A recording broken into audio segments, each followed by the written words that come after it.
इंदिरा एकादशी का हिंदू धर्म में बहुत महत्व है, जो कि हर साल अश्विन महीने के कृष्ण पक्ष की एकादशी तिथि पर आती है। पितृपक्ष में पड़ने के कारण इस एकादशी का महत्व बढ़ जाता है। इसी वजह से इसे श्राद्ध एकादशी के नाम से भी जानते हैं।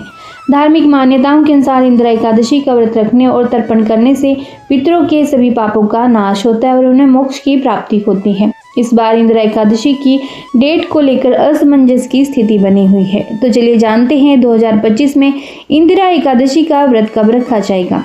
पंचांग के अनुसार अश्विन माह के कृष्ण पक्ष की एकादशी तिथि 16 सितंबर को देर रात 12:21 पर शुरू होगी।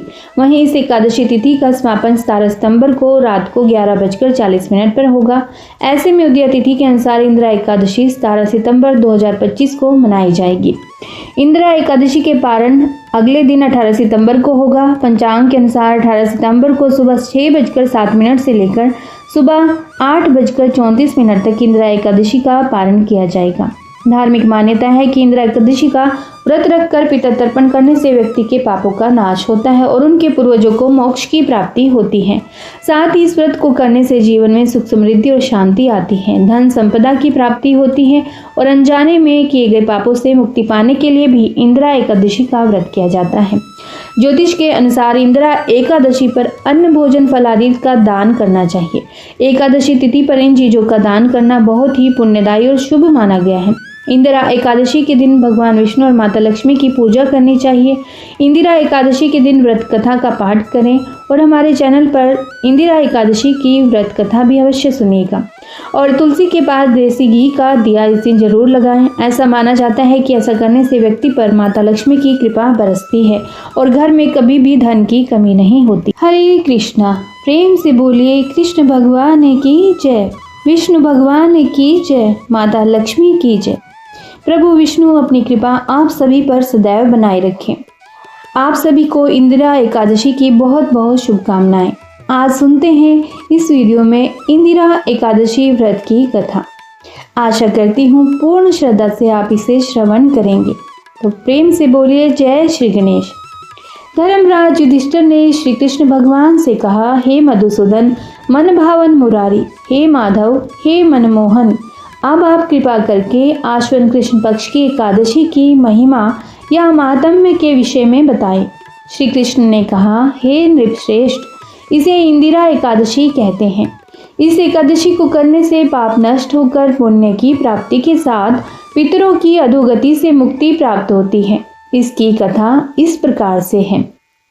सतयुग की बात है। महिष्मति नाम का एक नगर था, जहाँ इंद्रसेन नाम का प्रतापी राजा राज्य करता था। एक दिन उनकी सभा में नारद मुनि का आगमन हुआ। अभ्यर्थना कर नतमस्तक हो राजा ने प्रणाम किया। कुशल क्षेम के बाद नारद महर्षि ने कहा, मैं घूमते घूमते एक दिन यमलोक जा पहुंचा। वहां तुम्हारे पिता को देखा। उन्होंने बताया, पूर्व जन्म में उनसे एकादशी का व्रत भंग हो गया था, जिसके पाप दोष के कारण उनकी मुक्ति नहीं हुई। अब उन्हें यमपुरी में रहना पड़ रहा है।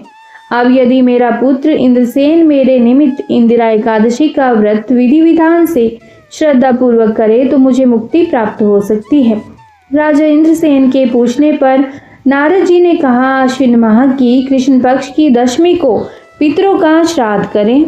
दिन में एक समय भोजन और रात्रि में भूमि पर शयन करें। एकादशी को शालिग्राम जी की मूर्ति की धूप दीप पुष्प नैवेद्य आदि से पूजन करें। विष्णु भगवान की धूप दीप पुष्प नैवेद्य से पूजा कर ब्राह्मण को भोजन कराएं और दक्षिणा दें। उसी भोजन में से ब्राह्मण को भोजन दें। उसी समय गौ को भी थोड़ा भोजन दें। रात्रि जागरण कीर्तन करें। द्वादशी भोजन के पूर्व इस व्रत के फल का संकल्प पिता के निमित्त कर दें। जैसे मुनि श्रेष्ठ नारद जी ने बताया था, राजा इंद्रसेन ने वैसा ही किया, जिससे उनके पिता को स्वर्गलोक प्राप्त हो गया। राजा इंद्रसेन को भी इस व्रत के पुण्य से मृत्यु के बाद स्वर्ग प्राप्त हुआ। इस कथा को पढ़ने सुनने से अनंत फल प्राप्त होता है। तो प्रेम से बोलिए विष्णु भगवान की जय, माता लक्ष्मी की जय।